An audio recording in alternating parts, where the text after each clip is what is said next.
سلامتی ہے، سلامتی ان آنکھوں پر جو ہدایت پہ نظریں جمائے بیٹھی ہیں، سلامتی ان کانوں پر جو ذکر خیر کے منتظر رہتے ہیں، سلامتی ہی سلامتی ہے ان قدموں پر جو ہدایت کی راہ پہ گامزن ہے۔ السلام علیکم ورحمۃ اللہ وبرکاتہ۔ تمام تعریفیں خدائے بزرگ و برتر کے لیے جو وحدہ لا شریک ہے، نہ کوئی ثانی ہے نہ کوئی ہمسر ہے۔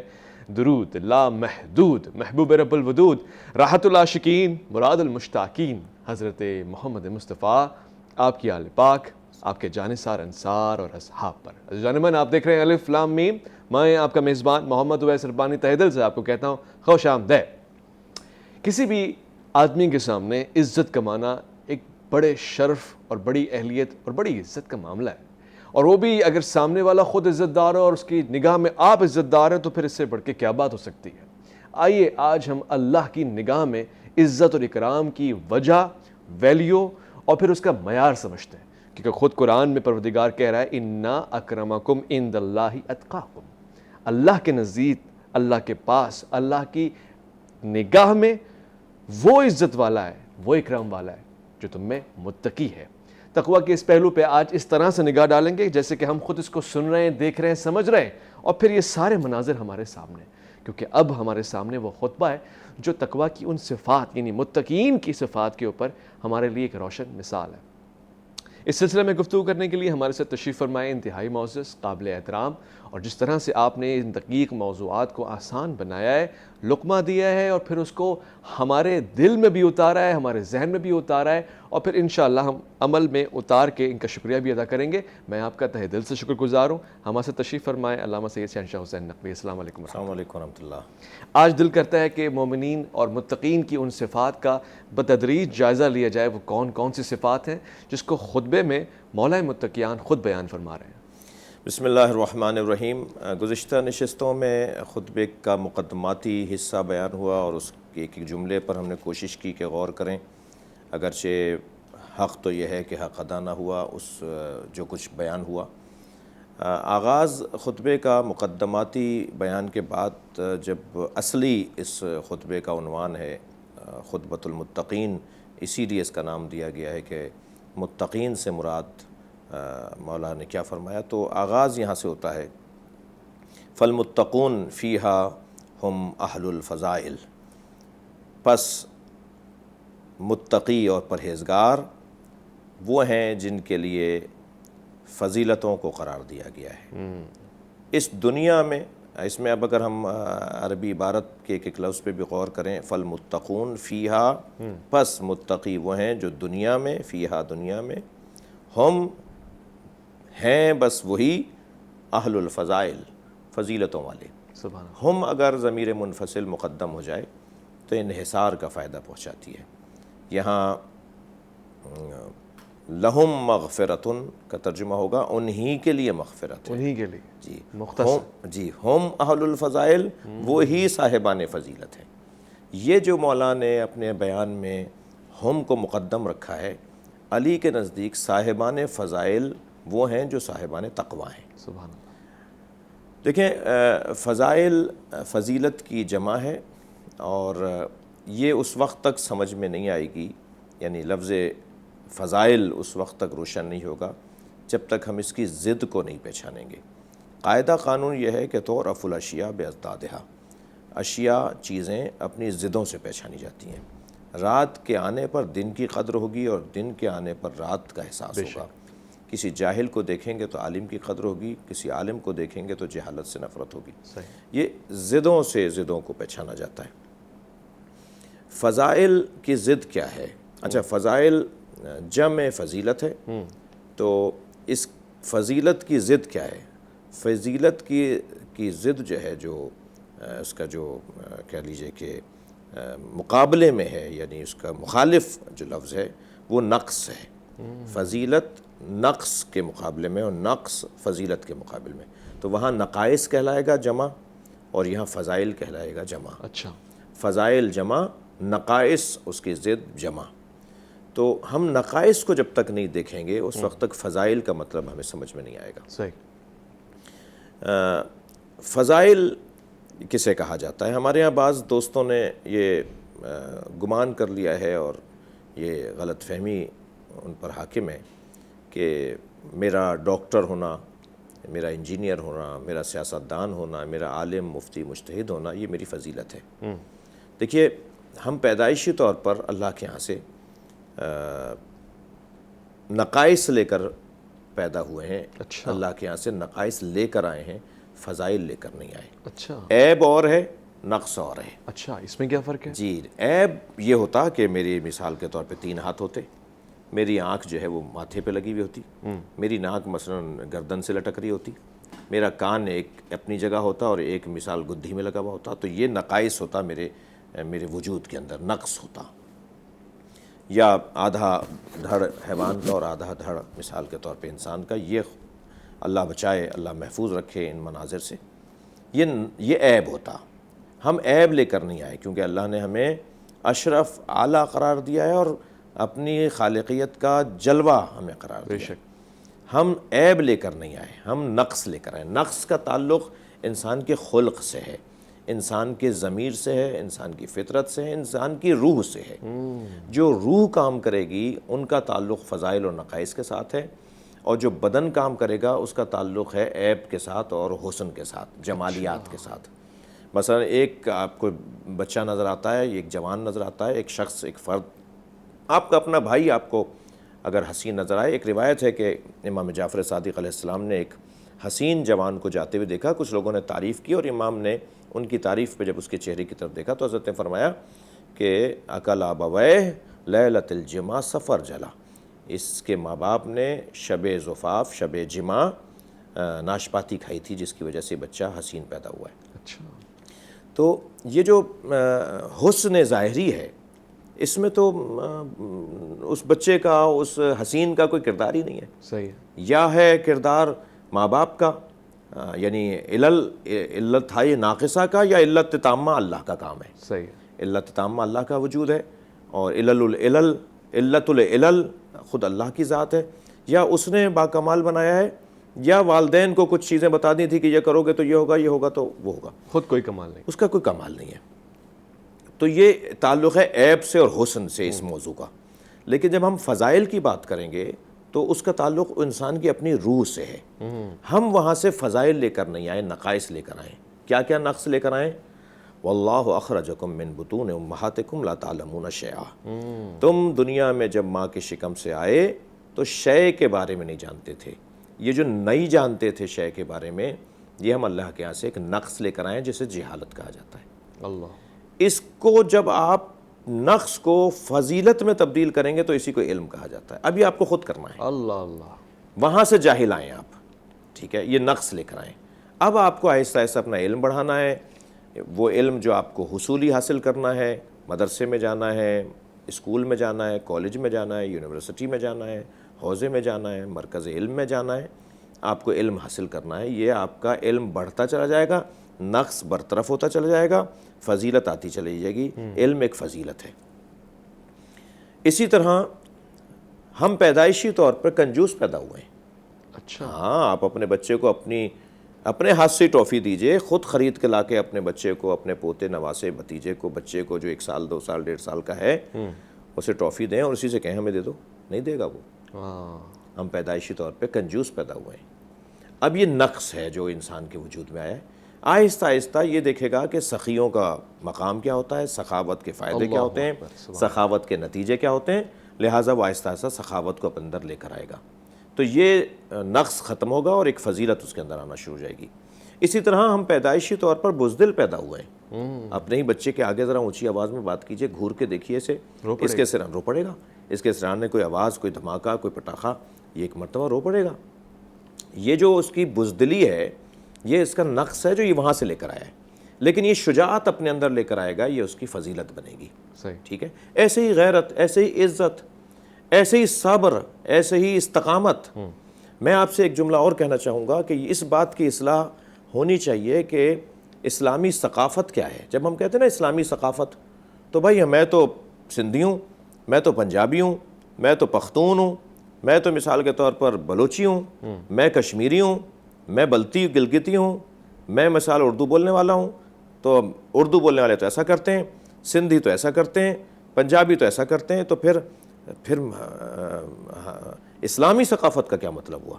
یہ سب مسلمان ہیں، صحیح، اچھا افغانی ایسا کرتے ہیں، ایرانی ایسا کرتے ہیں، مثلا لبنانی ایسا کرتے ہیں، تو پھر اسلامی ثقافت تو بن ہی نہیں سکتی۔ صحیح صحیح، تو اس ثقافت اسلامیہ کا کیا مطلب ہے؟ یعنی ہم آج اپنے اگر بچوں کو یہ پیغام دیں کہ جو میں نے لباس پہنا ہوا ہے، فرض کیجئے بلوچی لباس یا سندھی لباس یا پنجابی لباس، یہ میرے علاقائی ثقافت ہے، میری علاقائی ثقافت اور ہے، اور اسلامی ثقافت اور ہے جس کے لیے بارڈر کی کوئی شرط نہیں ہے، جس کے لیے پاسپورٹ کی کوئی شرط نہیں ہے، جس کے لیے ویزے کی کوئی قید نہیں ہے۔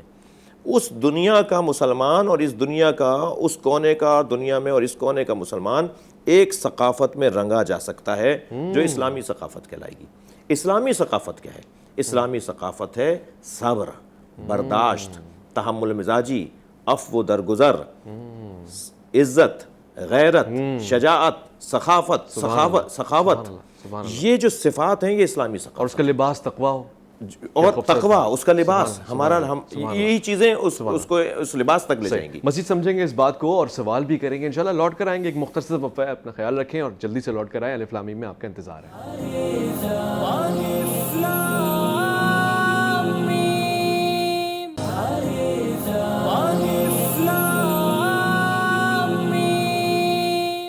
خوش آمدید۔ اس سے قبل بھی ہم نے الف لام میم کے پروگرام میں تقویٰ کے حوالے سے جو گفتگو کی، اس میں مخلوق کو دیکھتے ہوئے خالق کو سمجھنے کی کوشش کی ہے۔ ہم نے خلق کو بھی بہت ہی گہری نگاہ سے دیکھا، اور پھر خلق پہ بھی بات کی ہم نے، اور پھر ایک بڑی مچھلی کی بات بھی ہوئی۔ آپ کو بتانا چاہتا ہوں کہ خدا نے کس طرح سے انوار رکھے ہیں، جواہرات رکھے ہیں، اور ہمیں پتہ بھی نہیں چلتا۔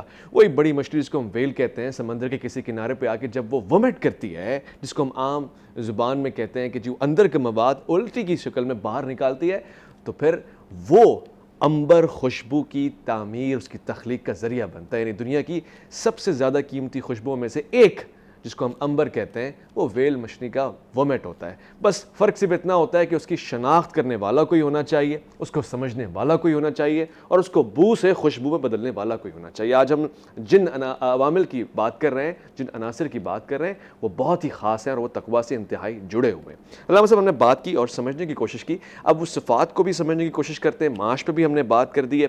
دراصل خالق کو راضی کرنے کے لیے، اس کا قرب حاصل کرنے کے لیے تقویٰ ہی کیوں ضروری ہے، اور کوئی دوسری جائے؟ تقویٰ کیونکہ خلوص اور خالص ہونا اور کسی چیز کا غیر معیاری چیزوں سے ہٹنا اور علیحدہ ہونا، اور ایک چیز کا شفاف ہو جانا، ایک چیز کا خالص ہو جانا، نتھارنا اور نکھارنا اور اس کو ملاوٹوں سے دور کرنا، یہ مفہوم بنتا ہے تقویٰ کا۔ اور اس وقت تک اس ذات اقدس الہ سے کوئی قریب نہیں ہو سکتا جب تک اپنے اندر سے وہ برائیوں کو، خامیوں کو، غلطیوں کو، گناہوں کو، عیوب کو، نقائص کو دور نہ کرے، کیونکہ وہ کمال مطلق ہے، اس کی ذات جو ہے وہ کمال ہی کمال ہے۔ تو اس سے قریب ہونے کے لیے کچھ اپنے اندر کمالات کو لانا ہوگا تاکہ کوئی سنخیت بنے، کوئی مناسبت بنے۔ نہیں ہوتا ایسا کہ فلاں فلاں کے ساتھ بیٹھا ہوا نظر آئے کیونکہ فلاں فلاں کا کوئی مناسبت نہیں ہے بیٹھنے کے ساتھ۔ تو اگر قرب الہی حاصل کرنا ہے تو اپنے وجود کو، انسان کو خالص کرنا پڑے گا، تب جا کے قرب الہی۔ ہم بات کر رہے تھے، جو آپ نے بھی فرمایا کہ ہم اس طرف بڑھ رہے ہیں کہ جو مولا نے صفات متقین کی بیان فرمائی ہیں، تو پہلے تو یہی ارشاد فرمایا کہ فالمتقون فیہا ہم اہل الفضائل۔ اب یہ کہنے کے بعد آپ وہ فضائل کیا ہیں؟ میں محترم سننے والوں سے بھی ایک اعتبار سے معذرت چاہوں گا کہ ہم شاید یہ 5ویں پروگرام میں جا کر صفات کی طرف پہنچے ہیں، شاید 6ٹھے پروگرام میں جا کر ہم صفات کی طرف پہنچے ہیں، اور وہ ضروری بھی تھا کہ ہم ان الفاظ پر بھی، کیونکہ علی کے الفاظ ہیں، مولا علی کے جملے ہیں، یہ میرے اور آپ کے نہیں ہیں جو آئندہ ایڈیشن میں ہم ٹھیک کر لیں گے، آئندہ اس کو غلط کہہ کر صحیح کر لیں گے۔ نہیں، مولا کے فضائل، مولا کے الفاظ ہیں، لسان صدق ہے جس کو علی کہا جاتا ہے۔ تو اس میں پہلی صفت حضرت فرماتے ہیں منطقہم الصواب، پہلی صفت ان کا بولنا، ان کا بات کرنا صحیح اور درست ہوتا ہے۔ منطقہم الصواب، ایک ایک لفظ پہ غور کریں گے، میں تو جب تک خود لطف نہیں لوں گا شاید ہی کسی کو لطف آئے۔ منطق مصدر میمی ہے، عربی گرامر اور عربی ادبیات کے حوالے سے اگر ہم بات کریں، اور اس کا مطلب ہے نطق کرنا اور بولنا. منطق یعنی بولنا مصدر میمی کے طور پر. ان کا بولنا، ان کا نطق کرنا، ان کا بولنا الصواب درست ہوتا ہے، صحیح ہوتا ہے.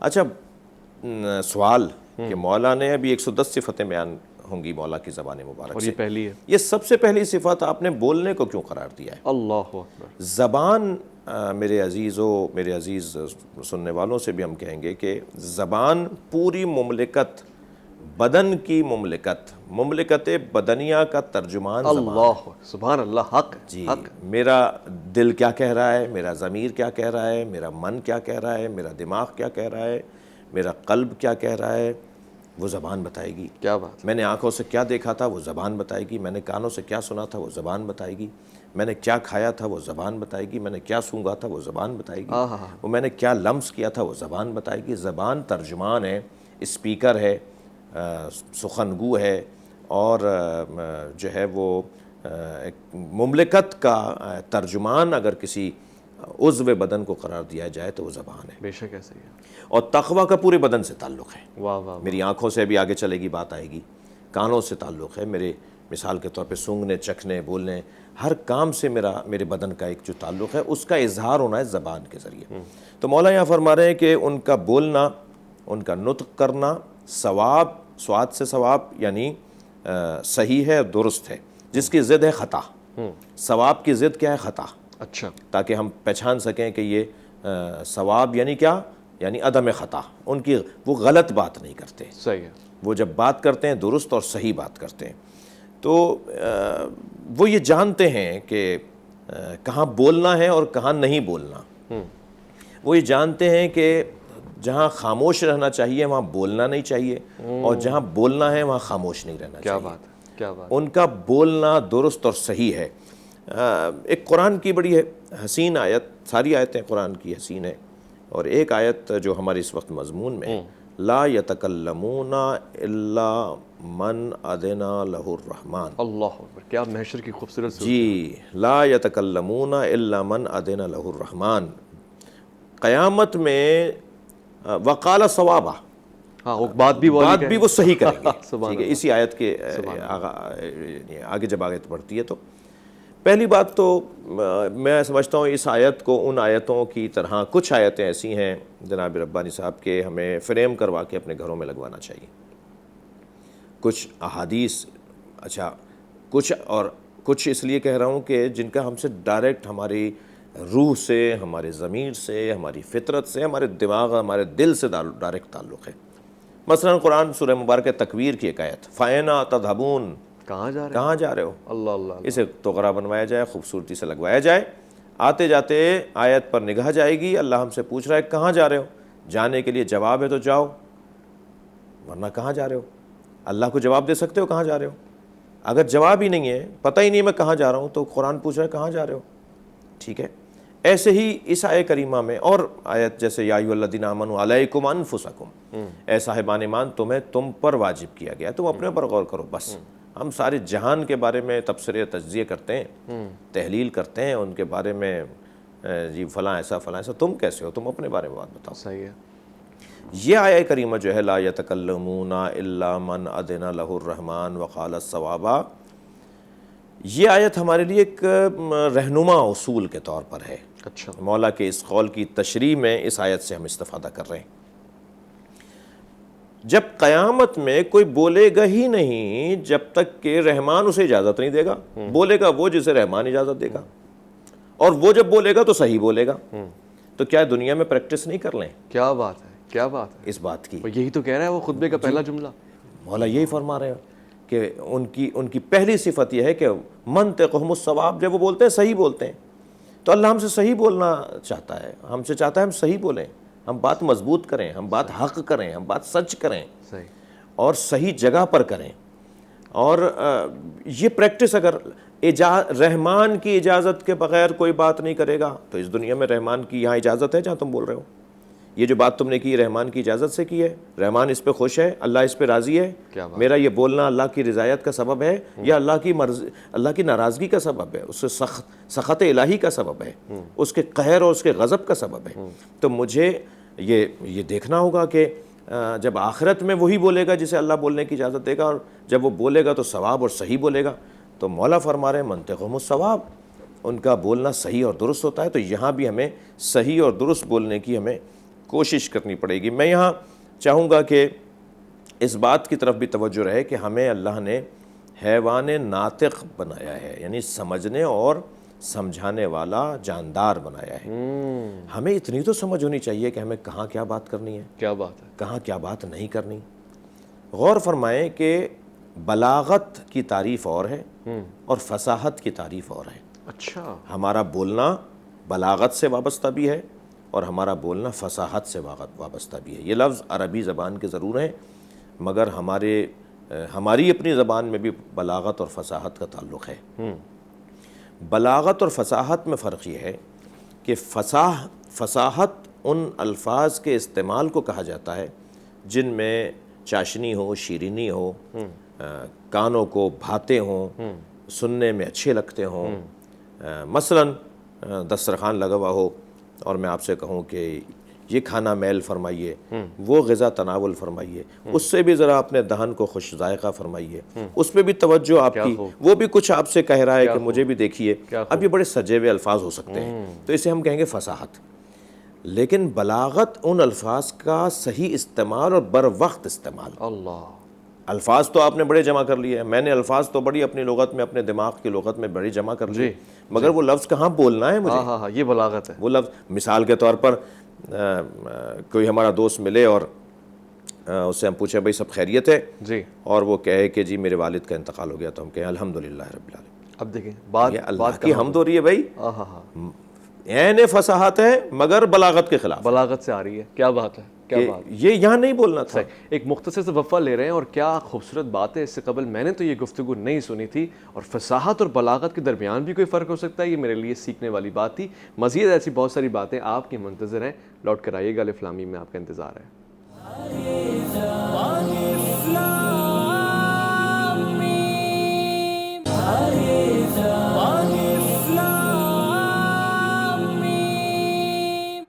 خوش آمدید۔ پہلے تو اس کو حیوان ناطق قرار دیا، پھر علمہ البیان کہہ کے اس کو علم بیان سکھا دیا، اور پھر اسی طرح سے اس کو کہا کہ اقرا، پڑھ، یعنی اس کا تعلق بھی زبان سے ہے، وہ پڑھے گا، سمجھے گا، پھر اس کو بیان کرے گا۔ اور آج ہم نے مومنین کی صفات کا جو آغاز کیا، متقیان کی صفات کا جو آغاز کیا، تو اس میں پہلی چیز یہ سمجھ لی کہ جب وہ بولیں گے تو ثواب ہوگا، حق ہوگا، سچ ہوگا۔ مگر فصاحت اور بلاغت کے معاملے میں جا کے ہم نے سمجھا کہ کہاں پہ کیا بولنا ہے، اس کی ناپ تول بھی ہونی چاہیے۔ کیا خوبصورت گفتگو چل رہی تھی فصاحت اور بلاغت کے حوالے سے۔ مثلاً کسی بچے کی ولادت کی خبر کوئی دے اور کہے کہ جی میرے ہاں بیٹے کی ولادت ہوئی، اور ہم کہیں انا للہ و انا الیہ راجعون۔ قرآن ہے بھائی، آیت ہے، کہہ سکتے ہیں کہ لفظ غلط ہے؟ نہیں کہہ سکتے، مگر اس کا استعمال غلط ہے، اس کی جگہ نہیں تھی وہ۔ تو فصاحت اور بلاغت کا یہی موٹا سا فرق ہے۔ مثلا دسترخوان لگا ہوا ہے، میں نے بڑے اچھے لیکن ماہ رمضان دن کے 3 بجے دسترخوان لگا کے میں آپ سے کہوں یہ توجہ فرمائیے، وہ میل فرمائیے، وہ خوش ذائقہ فرمائیے، تو الفاظ بڑے اچھے ہیں، فصاحت کے مطابق ہیں، مگر بلاغت کے خلاف ہیں۔ جی، یہ جو وَمَنطِقُهُمُ الصَّوَابُ، ان کا بولنا، متقین کا بولنا صحیح اور درست ہوتا ہے، یہ دونوں اعتباروں سے مولا فرما رہے ہیں۔ کیا بات ہے۔ یعنی الفاظ بھی ان کے ٹھیک ہوتے ہیں، اور الفاظ کا برتنا بھی ان کا ٹھیک ہوتا ہے، الفاظ کا استعمال بھی ان کا ٹھیک ہوتا ہے۔ آپ نے ابھی وقفے کے بعد جو علمہ البیان آیہ کریمہ سورہ رحمان کی اس مختصر آیت کی طرف اپنی زبان کو معطر کیا۔ دیکھیے بیان، علمہ البیان، اسے بیان دیا ہے، بیان کا علم دیا ہے۔ علمہ تعلیم دی ہے، بیان کی تعلیم، تعلیم بیان۔ خود بیان جو ہے نا، منطقہم الصواب پر ہم کو بات کر رہے ہیں اور سوچ رہے ہیں۔ بیان، میں نے ایک بات کی کہ ضد کو جب تک ذہن میں نہیں لائیں گے ہمیں اصل سمجھ میں نہیں آئے گی۔ صحیح، ٹھیک ہے، بیان کی ضد ہے ابہام، ٹھیک ہے، اور ابہام کے خاندان کا لفظ ہے بہیمہ، مبہم، ٹھیک ہے، بہیمۃ الانعام، جی، چوپایوں کو کہتے ہیں بہیمہ، ٹھیک ہے۔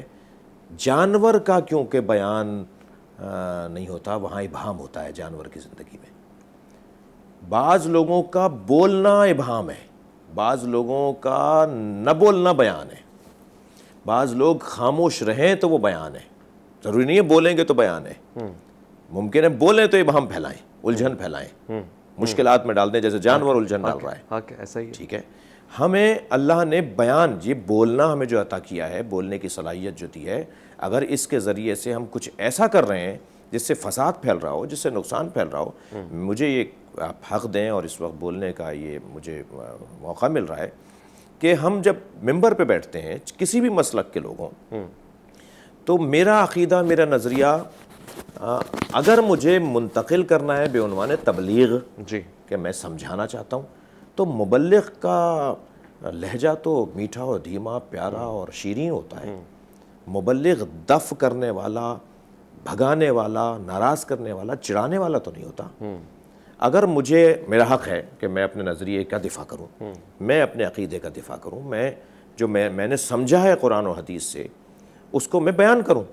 لیکن اگر میرے بیان کے اندر الجھن ہو، جھگڑا ہو، لڑائی ہو، فساد ہو، کسی کی دل آزاری ہو، تو یہ بیان نہیں ہے، ابہام ہے. مولا یہاں فرما رہے ہیں کہ ان کا بولنا درست ہوتا ہے. درست ہوتا ہے یعنی وہ درست بات کسی کے دل میں اتر جائے تو درست ہے نا. سبحان اللہ. وہ صحیح بات کسی کے اوپر اثر کر جائے تو درست ہے، ورنہ آپ کہتے رہیے جب میں درست ہوں. آپ درست ہے تو آپ کی بات کیوں نہیں درست ہوئی؟ آپ کی بات کیوں نہیں اتری؟ اس میں آپ کا نقص تھا، آپ کے اندر ایک کمی تھی، کوتاہی تھی، خامی تھی کہ آپ بات کو پہنچا نہیں پائے. لہٰذا بیان یا بھی زبان سے متعلق میں آپ سے یہ بھی عرض کروں کہ بڑا خطرناک عضو بدن ہے. 150 گناہان کبیرہ اس کے ترتیب دیے ہیں اہل دل نے، اہل عرفان نے. اللہ. ظاہر یہ عرفا کا کام ہے کہ وہ طے کریں کہ کہاں ہمیں ہمارے کام میں رکاوٹ آئے گی. دل کے گناہ ہیں، زبان کے گناہ، زبان کے گناہ، زبان کے 150 گناہ ہیں جو اہل دل نے، اہل عرفان نے طے کیے ہیں. عضو بدن میں، اعضائے بدن میں سب سے زیادہ خطرناک جو عضو ہے وہ زبان ہے. میرے مولا فرماتے ہیں ان ھذا اللسان مفتاح کل شر و خیر. چابی ہے ہر شر و خیر. ہر شر و خیر کی چابی یہی ہے. اس سے ساری خیر بھی اسی سے آپ لے سکتے ہیں اور ساری برائیاں بھی اسی کے نام ہیں. ہاتھ کے جو گناہ لکھے گئے ہیں وہ 4 یا 5 لکھے گئے ہیں. اچھا. آنکھ کے جو گناہ لکھے گئے ہیں وہ 3 یا 2 لکھے گئے ہیں، 2 یا 3 لکھے گئے. اسی طرح کان کے گناہ 3 یا 4 سے زیادہ نہیں ہیں. پیروں کے گناہ 3 4 سے زیادہ نہیں ہیں. تمام اعضائے بدن کے 2 3 4 5 گناہوں سے زیادہ گناہوں کی قسمیں نہیں بنتی. مثلا ہاتھ سے چوری بھی ہو جاتی ہے، ہاتھ سے خیانت بھی ہو جاتی ہے، ہاتھ سے ظلم بھی ہو جاتا ہے. تو ہاتھ کے گناہ، لیکن زبان کے 150 گناہ ہیں. بڑی کثیر تعداد ہے. اس کی شاید ایک وجہ یہ ہے کہ ایک تو سب کے اختیار میں ہے. میرے پاس ہے تو آپ کے پاس بھی ہے، آپ کے پاس ہے تو اس کے پاس بھی ہے، اس کے پاس بھی، سب کے پاس ہے. ایک عام چیز ہے اور ایک اس کے استعمال پھر تھکتی نہیں ہے. یہ اس میں ہڈی نہیں ہے. حق ہے. دیکھیں نا، ہاتھ تھک جائے گا اس لیے کہ اس میں ہڈی ہے. کان، سماعتیں گراں ہونے لگیں گی، بھاری ہونے لگیں، برا لگنے لگے گا، نہیں سننا چاہتے. کیونکہ اچھا یہاں بھی مولا علی کا فرمان میں نے ایک جگہ بیان کیا، ڈاکٹروں کے سامنے خطاب تھا ہمارا میڈیکل کے لوگوں سے. تو سوچ رہا تھا کہ میں ایک مدرسے کا آدمی میں کیا ان کے سامنے بات کروں گا. تو مولا کے وہ اقوال جو باڈی سے، بدن سے متعلق ہیں وہ ہم نے جمع کیے. ہاں، کیونکہ ڈاکٹروں کا کام بدن، ڈاکٹر طبیب ابدان ہے اور عالم ابدان ہے. تو ایک قول میں نے مولا کا، عجب لہذا الانسان، مجھے مولا فرماتے ہیں تعجب ہے مجھے اس انسان پر کہ اللہ نے کیا بنایا ہے. یتکلم بلحم، یہ گوشت کے لوتھڑے سے بولتا ہے. اللہ. یتنفس بخرم، سوراخوں سے سونگتا ہے. ینظر بشحم، یہ ہے چربی سے دیکھتا ہے. اور یسمع بعظم، اور ہڈیوں سے سنتا ہے. اللہ. ہمارے کان کے اندر 3 باریک باریک ہڈیاں ہیں جو آپس میں ٹکراتی ہیں تو ہم سنتے ہیں. ہماری آنکھ میں جو ایک سم کی بال کی طرح ایک پتلی ہے، اس کے بیچ میں ایک ڈاٹ ہے، اس ڈاٹ کے پیچھے ایک چربی ہے جس سے ہم دیکھتے ہیں. یہ وہ بول رہا ہے کہ اس وقت بول رہا ہے جس وقت میں مشینیں نہیں تھیں یہ جاننے کے لیے کہ اندر کیا ہو رہا ہے. اللہ. حق ہے. ایک مسیحی نہج البلاغہ کو پڑھنے کے بعد کہتا ہے کہ میں نے نہج البلاغہ پوری پڑھی ہے اور پڑھنے کے بعد مجھے اندازہ ہوا ہے کہ کائنات یہ بنتے ہوئے دیکھ رہا تھا کہ یہ بنائی کیسے گئی ہے. خالق بنا رہا تھا اور مخلوق اول محمد اور مخلوق ثانی علی اسے دیکھ رہے تھے بیٹھے ہوئے، اور اسی لیے گواہ توحید بھی ہیں اور گواہ رسالت بھی ہیں۔ بات یہ تھی کہ کان تھک جاتا ہے، ہاتھ تھک جاتا ہے، زبان تھکتی نہیں ہے، جبڑا تھک جاتا ہے کیونکہ ہڈیاں ہیں، زبان نہیں تھکتی کیونکہ اس میں ہڈی نہیں ہے۔ یہ اتنا بول چلتی ہے، اور اللہ نے بھی اس کو 32 سلاخوں اور 32 سپاہیوں کے درمیان رکھا ہے۔ ہو سبحان اللہ سبحان اللہ۔ اسے باندھ کر دیا تھا ہمیں، اس کو باندھنے کا طریقہ اس نے دیا تھا کہ اسے بند رکھو، کم بولو، بولو تو صحیح بولو، بر وقت بولو، بجا بولو۔ اس کے باوجود ہم اسے آزاد کر دیتے ہیں، اور یہ گوشت کا لوتھڑا، مولا علی فرما رہے ہیں یتکلم بلحم، گوشت کے لوتھڑے سے بولتا ہے۔ یہ دائیں لگتا ہے تو فلاں حرف بنتا ہے، یہ بائیں لگتی ہے تو زبان فلاں حرف بنتا ہے، یہ اوپر کے 2 دانتوں پہ جا کے لگے تو دال بنتا ہے، یہ سائیڈ والوں دانتوں پہ جا کے لگے تو زواد بنتا ہے۔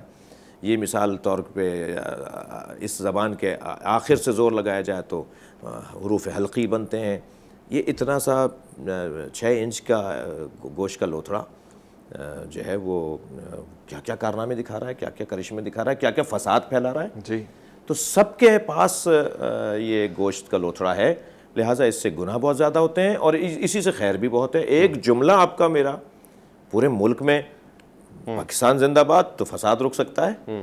آپ کسی منفی بات کا جواب نہ دیں اور کہیں جی نہیں ہمیں پاکستان کی سالمیت عزیز ہے، ہم جواب نہیں دیں گے، ہم مخالفت نہیں کریں گے، تو ایک مرتبہ پورے ملک میں امن بحال ہو سکتا ہے۔ بے شک۔ تو زبان منطقہم الصواب، ان کا بولنا صحیح اور درست ہوتا ہے۔ یہ ایک پہلی صفت ہے صاحبان تقویٰ۔ سبحان اللہ سبحان اللہ، اللہ آپ کے علم میں اضافہ فرمائے اور آپ کا سایہ سلامت رکھے۔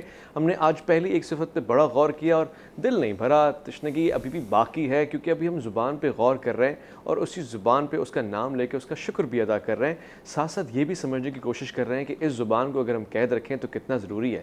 رسالت مآب صلی اللہ علیہ وآلہ وسلم کی اس حدیث کو بھی پڑھتے ہوئے آگے بڑھوں گا اور شرف حاصل کروں گا کہ جو 2 چیزیں ہیں نا، ان کا خاص طور سے خیال رکھو۔ یہ جو 2 جبڑوں کے درمیان ہے، ہونٹوں کے درمیان ہے، اور اس کے علاوہ بھی میں آپ کے ساتھ اس ایک چھوٹے سے پیغام کے ساتھ اجازت لوں گا کہ جب لوٹ کر آئیں گے تو اگلی نشست کا آغاز بھی زبان کے اس پہلو کے ساتھ کریں گے کہ وہ کون کون سے 150 گناہ ہیں جو زبان سے ہو سکتے ہیں، یا پھر وہ کون کون سی چیزیں ہیں جو آپ کو تقویٰ سے بچا لیں گی یا تقویٰ سے دور کر دیں گی صرف اس زبان کی حیثیت سے۔ اپنا بہت خیال رکھیے گا، اپنے سے بڑھ کے خیال رکھیے گا ملک پاکستان کا، اللہ کے فرمان کا۔ اللہ کی امان میں۔